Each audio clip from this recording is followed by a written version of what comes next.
In 1980, a British bulk carrier disappeared in a typhoon, with 44 people aboard. The official inquiry decided she had been overwhelmed by the weather and suggested her own crew had probably left a hatch open. That verdict stood until somebody found her 4,000 meters down and photographed what had actually happened. 7 ships. Every one of them went down with everyone aboard, and every one of them got called a mystery. They are not the same kind of mystery. Sort them by how much of the answer we eventually got, and something uncomfortable appears at the bottom of the list. The Derbyshire was lost on the 9th of 1980 in Typhoon Orchid, south of Japan. 42 crew and 2 of their wives. She remains the largest British ship ever lost at sea. The 1994 search found her at 4,000 meters. What the pictures showed was not a hatch somebody forgot to close. Water had come in through broken air vents at the bow. The bow went down, and once it was down, the sea stood on the main hatch covers until they collapsed. The reopened inquiry cleared the crew completely. Then it went further. The rules governing how strong a hatch cover has to be were seriously deficient, and the international convention that set them had to be amended. 44 people died because a number in a regulation was too small, and it took 14 years and a wreck 4 kilometers down to prove it. The Munich was a German cargo ship, Bremerhaven, to Savannah, lost in the North Atlantic on the 12th of December 1978, with all 28 crew.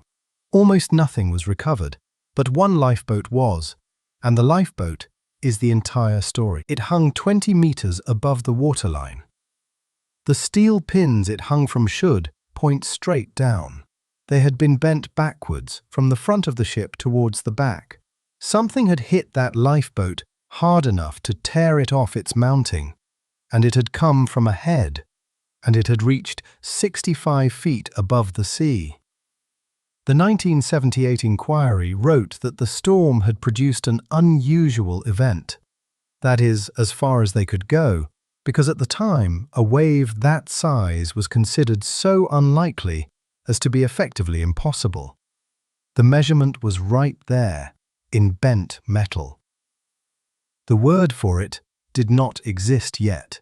The Joyita left Apia on the 3rd of October 1955 for the Tokelau Islands with 25 people aboard, 16 crew and 9 passengers. 5 weeks later, a merchant ship found her 600 miles off course, listing hard to port, with her upper works half under. Everyone was gone. So were the cargo, the life rafts, the logbook, the sextant, and all 3 of the ship's clocks. Among the 25 was a government medical officer, carrying surgical instruments and drugs. 4 tons of cargo went with the people, the medical supplies included. Here is what makes it unbearable. Her hull was lined with cork.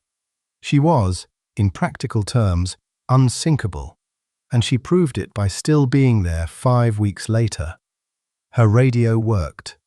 It just could not transmit beyond about 2 miles because of faulty wiring nobody had fixed. The ship survived. The 25 people who abandoned her did not. The Joyita left Durban on the 26th of July 1909 for Cape Town with 211 people aboard.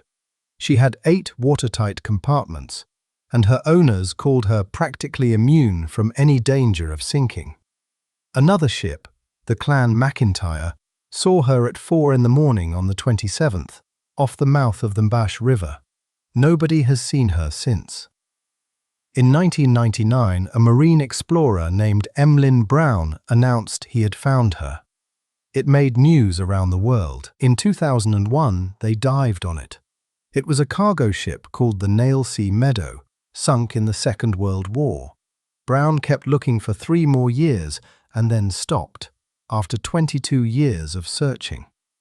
His words, "I've exhausted all the options. I now have no idea where to look. Not every answer that arrives is the answer. 4 ships. 1 completely explained.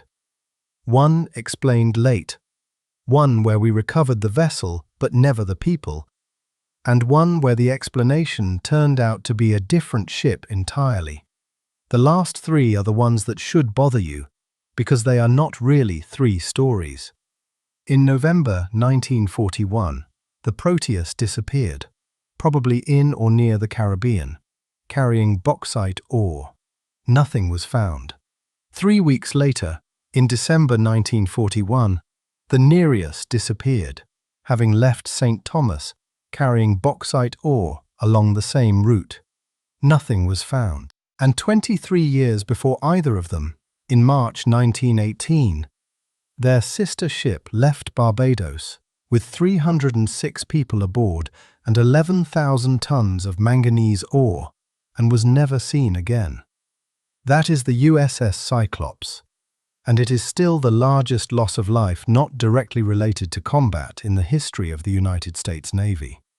3 ships of the same class on the same run, carrying the same kind of cargo, all gone.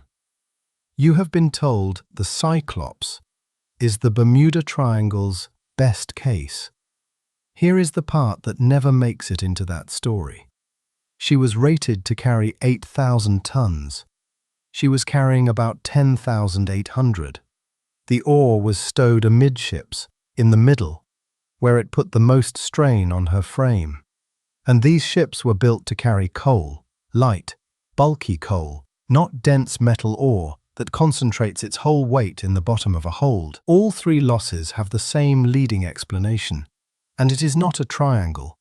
It is a hull being asked to do something it was never designed to do, 3 times, until it failed. That is the pattern under all 7. Ships do not vanish.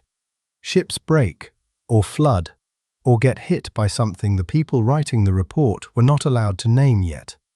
The Derbyshire's answer took 14 years and 4 kilometers of water. The Munich's was sitting in a bent steel pin the whole time. The Waratah's is still out there, and for 2 years we had the wrong one. The ocean is not hiding these.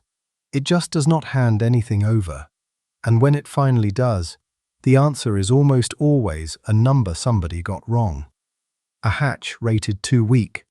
A hold loaded a third over. A radio nobody rewired. The Joyita's radio needed 1 wire. The Derbyshire's hatch covers needed a stronger rule. Neither of those is a mystery. Both are a decision somebody made, and nobody went back to check. That is worse than a mystery. A mystery is nobody's fault. Next.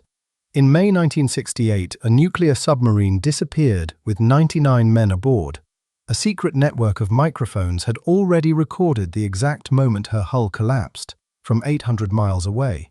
It still took 5 months to find her, because almost nobody was allowed to know the recording existed.